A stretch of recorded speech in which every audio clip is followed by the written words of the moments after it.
जिस चैप्टर को आप पढ़ रहे हो ना, जो कार्बन वाला आपका चैप्टर है जिसमें आप कार्बन की चर्चा करते हुए आ रहे हैं, उसी कार्बन के बारे में आज उनके अपर रूपों के बारे में हम बात करेंगे। और उन कार्बन के यानी कि उस कार्बन के अपर रूप क्या क्या होते हैं, उन अपर रूपों के बारे में जानेंगे। आप सभी जानते हैं कि जो कार्बन के जैसे अपर रूप होते हैं और भी इनके अलावा, जैसे कार्बन से अलावा जैसे ऑक्सीजन वगैरह और भी तत्वों के कुछ अपने अपने अपर रूप होते हैं। जैसे कि यहाँ पर मैं कार्बन की अगर मैं बात करूँ, जैसे कार्बन के यहाँ पर आपकी बुक के अंदर 3 अपर रूप दे रखे हैं। कौन कौन से? एक तो आपका पहला है हीरा, दूसरा है ग्रेफाइट, तीसरा है फ्लोरीन। मगर मैं यहाँ को आज की क्लास में यहाँ पर आपको 5 मतलब आपको कार्बन के अपर रूप समझाऊंगा। 5 क्यों? क्योंकि 2 एक्स्ट्रा मैं आपके लिए गिफ्ट के रूप में दूंगा। अब यहाँ पर इनके अलावा जैसे अपर रूपों की बात करें, जैसे हम ऑक्सीजन की अगर हम बात करें, एग्जाम्पल के तौर पर अगर ऑक्सीजन को अगर हम ले लें तो ऑक्सीजन का अपर रूप क्या होता है? जैसे कार्बन के यहाँ पे मैंने 3 बता दिए आपके बुक के हिसाब से, यहाँ पर मैंने बोर्ड पे लिखे हैं आपके 5। जैसे ऑक्सीजन की बात करें, ऑक्सीजन का अपर रूप क्या होता है? जैसे कि हमारी एक ओजोन लेयर होती है। क्या होती है? Ozone layer. ओजोन लेयर क्या होती है? O3 होती है ना, O3। यानी कि ये क्या है? O3 जो है ऑक्सीजन का अपर रूप है। आया ना समझ में? तो देखिए, मैं सबसे पहले यहाँ पर कार्बन के जो अपर रूप हैं, यानी कि कार्बन के जो अपर रूप हैं उनमें सबसे पहले अपर रूप की बात करूँ तो पहला अपर रूप है हमारा हीरा, जिसे हम इंग्लिश में बोलते हैं डायमंड। अब देखो, सबसे पहले इसकी बात बता दूं मैं आपको। जो हीरा जो होता है, हीरा सबसे पहली कंडीशन में अगर मैं बात करूं तो सबसे पहली बात, ये कठोर होता है। कैसा होता है? बहुत ज़्यादा कठोर होता है। डायमंड जो होता है वो कठोर होता है। कठोर होने के साथ साथ ये किस में आता है? ये अधातु के अंदर आता है। आपका दूसरा पॉइंट होगा अधातु के अंदर आएगा। ये कैसा है? अधातु। देखो, मैंने आपके लिए बताया कि जैसे हम वहाँ पर पहले वाली वीडियो के अंदर, यानी पहली वाली क्लास के अंदर हमने एक चर्चा की थी एक वीडियो के अंदर, कि जो धातु होती हैं सबसे ज़्यादा कठोर होती हैं और अधातु होती हैं धातुओं की अपेक्षा कम कठोर होती हैं। यही बात हमने जानी थी। मगर यहाँ पर जो हमारी हीरा जो है यहाँ पर कैसा है? कठोर है, मगर ये अधातु है। और हमने जाना कि अधातु कैसी होती है? लगभग कमजोरी होती है, ज़्यादा कठोर नहीं होती। मगर हीरा अधातु तो है, साथ ही साथ ये कठोर भी है। इसीलिए अधातु का इसे हम क्या बोलते हैं? अपवाद बोलते हैं। किसको? हीरा को हम क्या बोलते हैं? अपवाद बोलते हैं। यहां तक क्लियर? और अब मैं आपके लिए बताऊं कि जो हमारा हीरा जो है, जिसके बारे में हम बात कर रहे हैं, जो हीरा जो है, आप ऐसा मत समझना कि जो मतलब ये कार्बन है, मतलब जैसे हमारे हीरे के अंदर क्या मिलता है? कार्बन। ये कार्बन का होता है, ठीक है, इसमें कार्बन का स्ट्रक्चर होता है, ये कार्बन से बना हुआ होता है। तो आप ऐसा मत समझना कि हीरा जो है कोयले से बनता है। कोयला क्या होता है? कार्बन में ही आता है। तो आप ऐसा मत समझ लेना कि जो हमारा हीरा जो है वो कोयले से बनता है। ये कोयले से नहीं बनता है। मैं आपके लिए बताऊं, कोयला जो है वो जमीन के अंदर यानी कि 2 से 3 किलोमीटर नीचे के अंदर पाया जाता है। अगर आप खुदाई करोगे 2 से 3 किलोमीटर नीचे खुदाई करोगे तो आपको कोयला देखने को मिल जाएगा। मैं ये नहीं कह रहा हूँ आप कहीं भी जगह पर, मतलब किसी भी जगह पर आप खोदना स्टार्ट कर दें, जहाँ ज़्यादा मात्रा में इनकी खदानें होती हैं, अगर वहाँ पर खोदें, जो खदानें बनी हुई होती हैं उनको जब खोदा जाता है तो कम से 2 से 3 किलोमीटर नीचे खोदा जाता है, तब जाके हमारा क्या निकलता है? कोयला निकलता है। और अगर हम हीरे की बात करें, इस डायमंड की अगर हम बात करें, डायमंड जो है, जैसे कि हमें यहाँ पर कोयला जो मिल रहा है 2 से 3 किलोमीटर नीचे मिल रहा है, हीरे की बात करें तो हीरा मिलेगा हमें कम से कम 90 किलोमीटर, यानी कि नीचे 90 किलोमीटर नीचे हमें हीरा देखने को मिलेगा। अब हीरा ये बनता कैसे? हीरा जो बनता है, मैंने आपको बताया कि आप ऐसा मत समझना कि ये कोयले से बनता है। हीरा बनता कैसे? कि जब हम 90 किलोमीटर नीचे जाएंगे तो वहाँ पर जब ऊष्मा का, यानी कि ऊष्मा का प्रभाव और यानी कि प्रेशर जो होगा, उन दोनों का कंबाइंड होकर के क्या बनता है? हमारा हीरा बनता है। यानी कि कार्बन वहाँ उत्पन्न हो जाता है और क्या बनता है? हीरा बनता है। बस मैं यहाँ पर आपको थोड़ी थोड़ी इसके बारे मतलब ऊपर नॉलेज दे रहा हूँ कि जो हीरा होता है किस प्रकार से आपको देखने को मिलता है। ये बहुत ज़्यादा नीचे देखने को मिलता है। बेसिक सी नॉलेज दे रहा हूँ, ज़्यादा मैं डीपली यहाँ पर नहीं जाऊँगा। हीरे की हम पहचान कैसे करें? हीरे की पहचान देखो सही तरीके से, नकली और असली की पहचान ये होती है कि हीरे के अंदर आप क्या दें? भाप दो। अब भाप कैसे? आप अलग से भाप मत लाइए, जो मुंह की हमारी जो भाप निकलती है, हाँ करके नहीं, जो उस भाप को जब हीरे के ऊपर आप दोगे अगर मान लीजिए उस हीरे के ऊपर भाप जम जाती है तो वो हीरा हमारा नकली होता है, और अगर हीरे के ऊपर भाप नहीं जमती है, एकदम क्लीन एकदम चमकीला दिखाई देता है, तो वो हीरा असली है। पहला पॉइंट तो जी भाप से देख सकते हैं।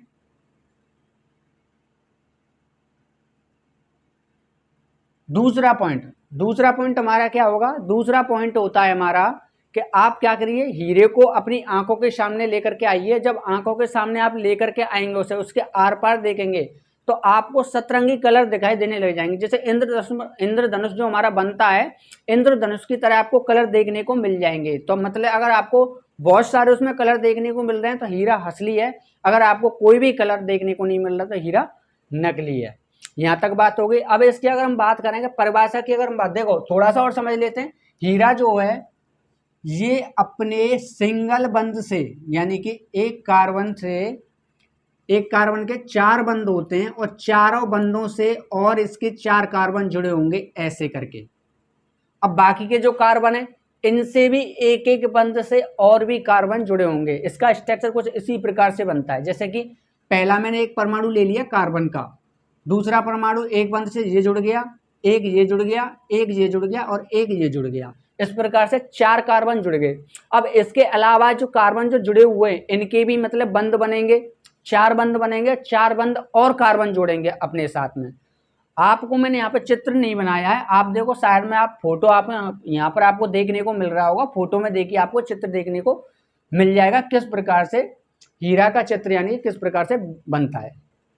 इसकी थोड़ी परिभाषा अगर देखें तो देखो, परिभाषा की बात करें, कार्बन के प्रत्येक परमाणु 4 अन्य कार्य परमाणुओं से जुड़ा होता है। मैंने वही चीज बताई है कि एक परमाणु ले लो और बाकी के यानी कि 4 अन्य परमाणुओं के साथ जुड़ा होगा एक सिंगल बंध के साथ, डबल बंध नहीं होगा, ओनली इसके अंदर सिंगल बंध होता है, जिसमें दृढ़ त्रिआयामी 3D संरचना बनती है। इसकी संरचना अगर जो बनाते हैं, जो संरचना जो बनती है वो कैसी होती है, 3D टाइप की होती है, मतलब 3D डायमेंशन में आपको देखने को मिल जाएगी कार्बन की संरचना। अब आपको यानी कि चित्र में आपको देखने को मिल रही है, देख लो, बिल्कुल आपको 3D डायमेंशन में आपको देखने को मिलेगी। ये तो हो गई आपकी हीरे की बात। अब अगर मैं बात करूं इसके और पॉइंट हैं, इसके बंध की बात करूं तो कैसा बंध होता है, इसका एकल बंध होता है, यानी सिंगल बंध होता है, सिंगल बंध से जुड़ा होता है। दूसरी अगर मैं बात करूं कि हीरा अब तक का ज्ञात सबसे कठोर पदार्थ है, मतलब ये सबसे ज्यादा कठोर पदार्थ माना गया है। मगर मैं ये नहीं कह रहा हूं कि मतलब हमारे दुनिया में यही मतलब कठोर पदार्थ है हमारा हीरा, इसके अलावा और भी हमारे कठोर होते हैं, इससे बहुत ज्यादा काफी कठोर होते हैं, मगर मतलब सबसे ज्यादा कठोर मतलब माना गया है इसको कि हीरा अब तक का ज्ञात सबसे कठोर पदार्थ है। तो यहाँ तक हमने बात की हीरे की। अब नेक्स्ट अगर हम बात करें, नेक्स्ट बात करेंगे हम ग्रेफाइट की। अब ग्रेफाइट क्या होता है, अगर हम ग्रेफाइट के बारे में अगर हम बात करें कि ग्रेफाइट क्या होता है, ग्रेफाइट को आपको सरल भाषा में समझाने के लिए मैं आपके लिए बताता हूँ। जैसे कि आपके पेंसिल होती हैं जो लिखने वाली, जो बच्चों के लिए जैसे लिखने के लिए आप रूल वगैरह देते हो, जो पेंसिलें जो होती हैं, उन पेंसिलों को जब आप छीलते हो, जब आप शॉर्पनर से उनको छीलते हो, छीलने के बाद उसमें एक काला पदार्थ मिलता है, काला पदार्थ जिससे हम लिखते हैं, वो जो काला पदार्थ होता है वो क्या होता है, वो ग्रेफाइट का ही बना होता है। किसका बना होता है, वो ग्रेफाइट का ही बना होता है, वही होता है हमारा ग्रेफाइट। अब देखो आप, जो ग्रेफाइट जो होता है वो कैसा होता है, बहुत ज़्यादा चिकना होता है, बहुत फिसलनशील और चिकना होता है। देखो ग्रेफाइट की हम बात कर रहे हैं तो ग्रेफाइट कैसा होता है, एक तो हो गया आपका चिकना और दूसरा हो गया आपका फिसलनशील।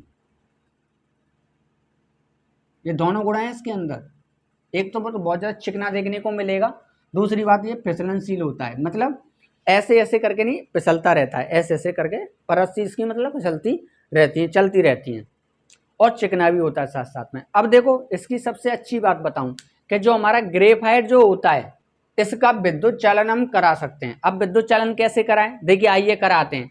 जैसे कि मान लीजिए हमारे पास एक पेंसिल है और एक पेंसिल का हम वो क्या है, जो अंदर का भाग होता है, जो काला काला पदार्थ है, उस पदार्थ को आप ऐसे करके मतलब ये पीस लीजिए, छोटे छोटे टुकड़ों में आप क्या कर लीजिए, उसको पीस लीजिए। ये आपको मैं विद्युत चालन कराने का तरीका बता रहा हूँ, ठीक है। यहाँ पर क्या होगा, आप उस काले पदार्थ को लेकर आइए, ग्रेफाइट का जो पेंसिल का काला पदार्थ है उसको पीस लीजिए। पीसने के बाद उसको आप क्या कीजिए, किसी जगह पर यानी कि सपाट जगह पर रख के, कोई सपाट चीज से ही उसको ऐसे करके, मान लीजिए ऐसे समझाता हूँ मैं आपके लिए, जैसे मान लीजिए ये पदार्थ हो गया पिसा हुआ पदार्थ, एक सपाट जगह पे रख के उसके ऊपर ऐसे वजन रख के सपाट चीज से और ऐसे जोर से दबाना है, तो आपको वहां पर देखो एक परत यानी कि लेयर सी बन जाएगी, एक परत बन जाएगी।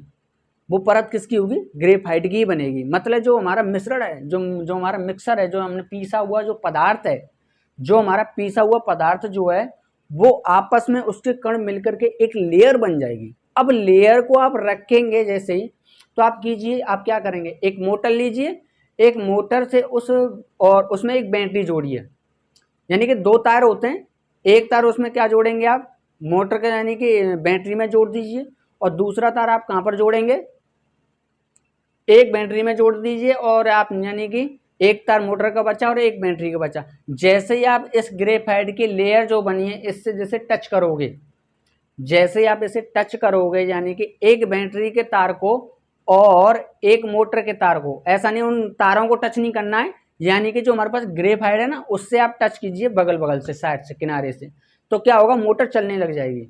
अब हमें पता चल जाएगा यहाँ से कि यानी कि इसके अंदर जो हमारा ग्रेफाइट जो है, ग्रेफाइट की जो हमने परत जो बनाई है अभी, यानी कि दाब से जो परत बनाई है, तो वो क्या करती है, विद्युत का चालन करती है, पहली बात। और दूसरी बात अगर मैं बात करूं इसमें, तीसरी तीसरी अगर मैं पॉइंट की अगर मैं बात करूं, देखो ये क्या है, अगर इस कार्बन यानी ग्रेफाइट को खाने पर क्या होगा, क्या आपकी मौत हो सकती है क्या? नहीं, ऐसा कुछ नहीं है, खाने से इसको कुछ नहीं होता है। अगर ग्रेफाइट को अगर हम निगल लें और खा जाएं उसके पेट के अंदर, तो पेट के अंदर कुछ ऐसी रिएक्शन होगी वहां पर, इससे मतलब ऐसा कुछ ज़्यादा नुकसान तो नहीं होता है, मगर वहाँ पर आपके लिए क्या देखने को मिलेगा, पेट के अंदर जो खाना खाएंगे ना, जैसे आपने ग्रेफाइट ले लिया, ग्रेफाइट खा लिया, यानी पेंसिल आपने खा ली, पेंसिल पेंसिल खाने के बाद जो खाना जो आप खाएंगे ना, खाना खाने के बाद जो आपका खाना जो होता है वो 70% खाना आपका वेस्ट हो जाएगा, खराब हो जाएगा, मतलब ये मल के द्वारा 70% खाना निकल जाएगा, 30% ही खाना बच पाएगा। मतलब यहाँ पर जो ग्रेफाइट जो है पाचन क्रिया को बहुत ज़्यादा कम कर देता है, मतलब मैंने बताया ना, यानी 100 में से 70% खाने को ये वेस्ट कर देगा, खराब कर देगा। ये तो हो गई आपकी ग्रेफाइट की बात। और इसके परिभाषा से अगर देखें तो देखिए इसके परमाणु कैसे जुड़े होते हैं, प्रत्येक परमाणु का आबंध, देखो इसके अंदर आबंध, हीरे के अंदर कैसे बंध मिले, हमें सिंगल बंध देखने को मिले, और हमें ग्रेफाइट के अंदर बंध कैसे मिलेंगे, इसके अंदर एकल बंध भी होगा और डबल बंध भी होगा, 3 कार्बन परमाणुओं से जुड़ा होता है। सबसे मेन बात तो ये है इसकी, यहाँ पर जो हीरा है 4 कार्बन परमाणुओं से जुड़ा हुआ है, और यहाँ पर ये जो ग्रेफाइट है ये 3 कार्बन परमाणु से जुड़ता है। अब वो कैसे जुड़ता है देखिए, जैसे मान लीजिए एक कार्बन परमाणु ले लिया, एक बंध मैंने ऐसे बना दिया, एक बंध मैंने ऐसे बना दिया, और एक बंध मैंने ऐसे बना दिया। अब चौथा बंध कहाँ गया, तो वो एक डबल होगा, कहीं ना कहीं पर एक डबल होता है। तो वही चीज इसमें बताई गई है कि प्रत्येक परमाणु का आबंध 3 कार्बन परमाणु से जुड़ा होता है। और ये इसका देखो ये कैसा देखने में मिलेगा, हमें षटकोणीय टाइप के रूप में हमें देखने को मिलेगा। इसमें एकल और द्वि आबंध तथा ये चिकना और फिसलनशील होता है, ये इसके अंदर मुख्य बात है। अब देखो यहाँ चिकना तो होगा, मैंने आपके लिए बता दिया, ये फिसलनशील होता है। अब देखो ये इसका स्ट्रक्चर की अगर हम बात करें कि दिखने में हमें कैसे दिखेगा, देखिए आपको साइड में फोटो में आप देखने को मिल जाएगा, फोटो में देख सकते हैं आप, ये इस प्रकार का होता है। इसके ऊपर जो परतें बनी होती हैं ऐसे करके, ऊपर जैसे परतें होती हैं, और परतें एक दूसरे से जुड़ी हुई होती हैं, यानी कि उसमें जो कार्बन जो होते हैं एक दूसरे कार्बन से नीचे की ओर जुड़ी हुई होती हैं। वो क्या करती हैं, एक दूसरे के ऊपर ऐसे करके प्रचलन करती रहती हैं, प्रचलती रहती हैं। ये बात ठीक है। और यहाँ पर मैंने आपके लिए बताया कि एक कार्बन तीन बंधों के साथ जुड़ा हुआ होता है, यानी कि इसके अंदर एकल बंध और द्वि बंध आपको देखने को मिल जाएंगे। ये हो गई आपकी ग्रेफाइट की बात। अब नेक्स्ट अगर हम बात करें फुलरीन की, फुलरीन के सूत्र की बात करें, देखो फुलरीन जो होता है, पहली बात फुलरीन की अगर हम बात करें तो ऐसे आपने देखो जैसे बॉल आपने बहुत सारी देखी होंगी, मगर बॉल के साथ साथ आपने क्या देखी, फुटबॉल देखी होगी, क्या देखी होगी, फुटबॉल देखी होगी।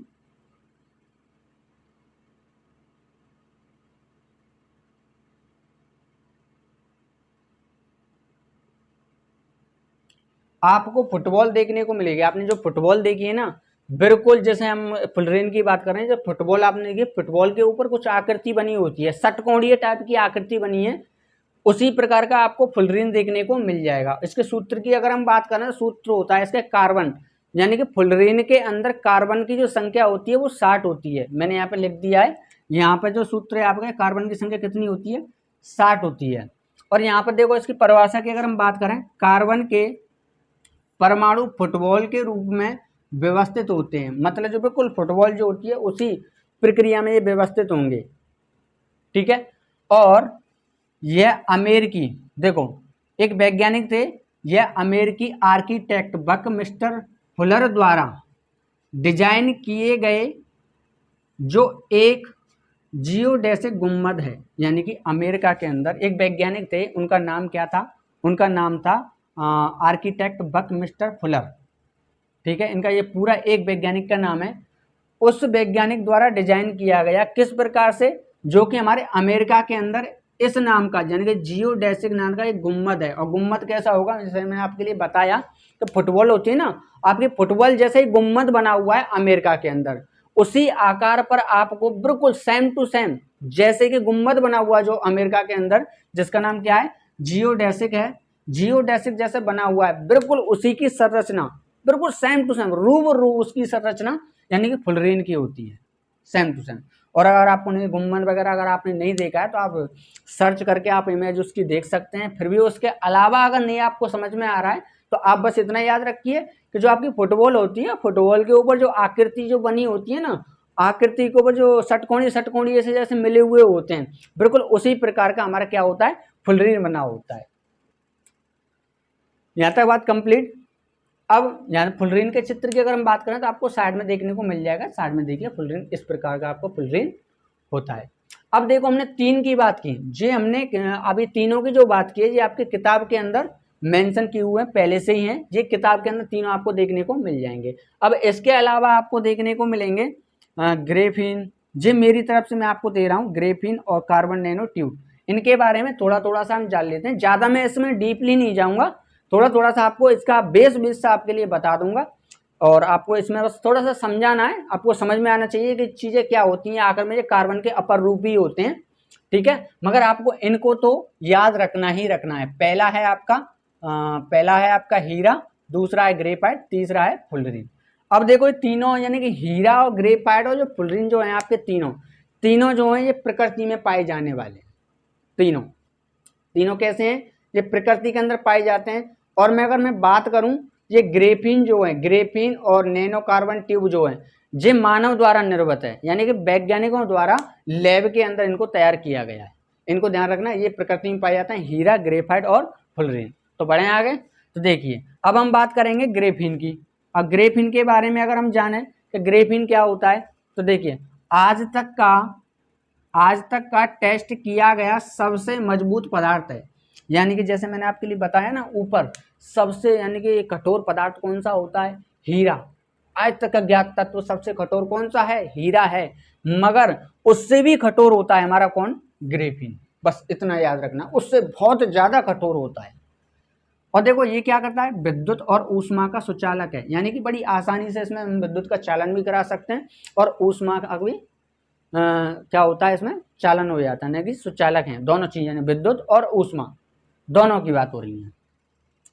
अब देखो ये अगर इसको हम देखेंगे ना, लगभग पारदर्शी का मेरा मतलब ये है कि जैसे अगर आपके सामने ऐसे करके हम लेकर के आए ग्रेफीन को सामने, तो इसके आर पार आपको देखने को मिल जाएगा। ये ग्रेफीन आपको देखो देखने में कैसा मिलेगा, इसके अंदर कार्बन परमाणु कैसे जुड़े होते हैं, ऐसे जुड़े हुए होते हैं जैसे षटकोणीय आपको आकृति जैसे देखने को मिल जाए। ऐसी षटकोणीय आकृति बहुत सारी आपको देखने को मिल जाए, बहुत सारी षटकोणीय आकृतियों को जोड़ दो और एक लेयर बन जाएगी। और एक लेयर को अब जैसे आपके सामने ऐसे में खड़ा कर दूं तो उसके आर पार हम देख सकते हैं। जैसे बेस्ट एग्जांपल के लिए आपने देखा होगा कि आज की सोशल मीडिया पे जैसे कि आभासी में जैसे स्क्रीन होती है ना, कि जैसे कि कोई एक टेबल होती है, काउंटर सा होता है, काउंटर पे क्लिक किया ऐसे सामने स्क्रीन खुल के आ जाती है। अब जैसे आप स्क्रीन खुल के आएगी, आप टच कर करके आप कोई भी काम कर सकते हैं, जैसे कि लैपटॉप जैसे चलता है, मोबाइल जैसे चलता है, जैसे हमें कोई चीज़ सर्च मारनी हो, कोई काम करना हो, तो जैसे सामने एक स्क्रीन खुल जाती है। अब वो स्क्रीन जो खुलती है, अब देखो कैसी होगी, आपको आर पार दिखेगी, यानी कि उसमें पीछे की लोग भी दिखेंगे और मैं भी दिखूंगा, मतलब आर पार हमें देखने को मिल जाएगी। तो वो जो उत्पन्न होती है, बिल्कुल जो वो बनी होती है, वो किससे बनी होती है, वो ग्रेफीन की ही बनी होती है। वहाँ पर क्या होता है, ग्रेफिन ही होता है। ग्रेफिन की एक लेयर बन जाती है जिसमें हम सारा काम कर सकते हैं, जैसे कि हम लैपटॉप वगैरह पर करते हैं।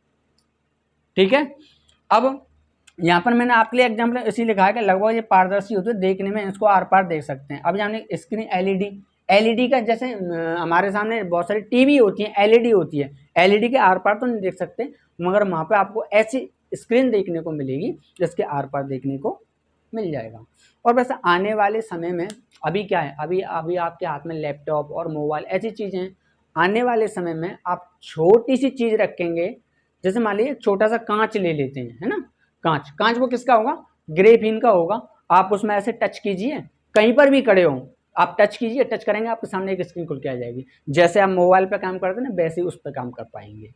आने वाले समय की बात बता रहा हूँ, तो आपकी मतलब लीजिए आने वाले समय में बहुत ज़्यादा आपकी प्रोग्रेस होने वाली है। अब अगर हम बात करें, देखो मैंने आपके लिए बताया ना, कार्बन की एक परतीय षटकोणीय जाली जैसा बना होता है। ज़्यादा इसके डीपली नहीं जाऊँगा, क्योंकि इसके बारे में थोड़ी थोड़ी हम बातें कर रहे हैं। इसके डीपली जाऊँगा तो इसमें बहुत ज़्यादा लंबी वीडियो हो जाएगी आपकी। अब नेक्स्ट पॉइंट देखते हैं कि कार्बन नैनो ट्यूब।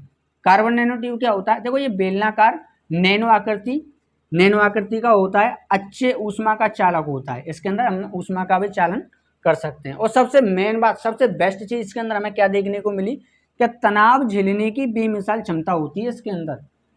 तनाव कैसे, जैसे कि यहाँ पर जैसे हमें किसी चीज़ को भारी वजन को हमें खींचना है, जैसे कि बहुत सारे वजन के, जैसे 1000, 2000 किलो, 3000 किलो, 4000 किलो या 5000 किलो का कोई वजनदार कोई चीज़ है, उसको कौन उठाता है, जैसे कि बड़ी बड़ी जेसीपी, क्रेन मशीन वगैरह उठाती हैं। अब देखो उठाएंगे तो उठाने के लिए उसमें क्या लगी होती हैं, सांकरें लगी होती हैं, जंजीरें लगी होती हैं, उनके जरिए उनको इतने बार को उठाया जाता है। अब देखो यहाँ पर मैं उसी की बात करूंगा, जैसे हमारा कार्बन नैनो ट्यूब में क्या है कि यहाँ पर देखो 6422 किलो की कोई एक चीज रखी हुई है हमारे पास, ठीक है, को 1 मिलीमीटर स्क्वायर पृष्ठ काट के तार से खींचा जा सकता है। पृष्ठ काट का मतलब क्या है, जैसे मान लीजिए ये एक तार है, ऐसे समझ लीजिए। अब देखो इसकी मोटाई कितनी है, जे आपको जो हिस्सा दिख रहा है बीच वाला ये पीछे वाला, ये क्या है, इसका पृष्ठ काट है। और पृष्ठ काट कितना होगा, 1 मिलीमीटर स्क्वायर। इतना आपको पृष्ठ काट लेना है, इतना पतला तार लेना है। उस पतले तार से हम इतने वजन को 6422 किलो वजन को आसानी से उठा सकते हैं या खींच सकते हैं। मेरा कहने का मतलब ये है, जैसे कि आपके पास एक गाड़ी है, जैसे आपकी कार है, कोई भी बढ़िया सी कोई कार है, और कार के अंदर लगभग वेट कितना होता होगा, वजन कितना हो जाएगा, मैं आपको अंदाजे से आपके लिए बताऊं, जैसे 1000 किलो या 2000 किलो, चलो मान लेते हैं कि 3000 किलो उसके अंदर वजन है। अब आपकी गाड़ी वो वहाँ पर बीच रास्ते में कहीं पर चलाते चलाते होगी खराब, उसके अंदर कोई कमी आ जाती है, तो आप क्या करोगे, आप कोई दूसरी गाड़ी बुलाओगे, दूसरी गाड़ी के जरिए उसको खींचोगे, या फिर आप ऐसी कोई मशीन बुलाओगे उसको जैसे उठा के ले आए, ऐसा ही तो कुछ करोगे। तो सबसे बेस्ट हमारा रहेगा खींचना। अब खींचने के लिए हमें क्या, एक रस्सी की जरूरत पड़ेगी, बड़ी बड़ी रस्सी यानी मोटी मोटी रस्से होते हैं, उनसे बांधेंगे, या फिर जंजीर बांधेंगे, जंजीर लगाएंगे, जंजीर लगा करके वो गाड़ी को खींच के लाएगी, ऐसा ही तो करते हैं। मगर कार्बन नैनो ट्यूब का मतलब क्या है, मैंने क्या बताया कि 6422 किलो वजन को वो ये आसानी से खींच सकता है, तनाव झेलने की इसकी क्षमता होती है। मतलब इतने काट का एक तार 1 मिलीमीटर स्क्वायर, मतलब बिल्कुल पतला सा तार, मामूली सा पतला सा तार, यानी कि इतने वजन को बड़े आराम से खींच सकता है। इसके अंदर यही तो मजे की बात है कि आप उस तार को क्या करेंगे, मोड़ करके जेब में रख ली जाइए, जेब में रख लिया, और जैसे किसी की गाड़ी खराब हुई, आपकी गाड़ी खराब हुई, आपने क्या किया, एक गाड़ी बुलाई खींचने के लिए, एक तार इधर बांध दिया, एक तार इधर बांध दिया, वो जेब में जो रखा हुआ तार है, ठीक है, दोनों तरफ बांध दिया, जैसी गाड़ी चलने लगेगी उसको बड़ी आसानी से आराम से खींच के ले आएगी, तार बिल्कुल टूटेगा नहीं। तो वही होता है, यानी कि नैनो ट्यूब, यानी कि छोटी छोटी चीज़ है, ये छोटा सा तार है, इतने वजन को बड़ी आसानी से अपनी तरफ खींच के ले आता है। नैनो मतलब ये नैनो ट्यूब का मतलब, नैनो का मतलब होता है यहाँ पर क्या, 10⁻⁻1 मीटर, ऐसा समझ लीजिए, ठीक है। आज की क्लास में हम इतनी ही बातें करेंगे। अब नेक्स्ट क्लास में हम इसकी कुछ रिएक्शन वगैरह करेंगे, इसके गुण हैं, उन गुणों के बारे में बात करेंगे। चलिए, धन्यवाद, थैंक यू फॉर वॉचिंग।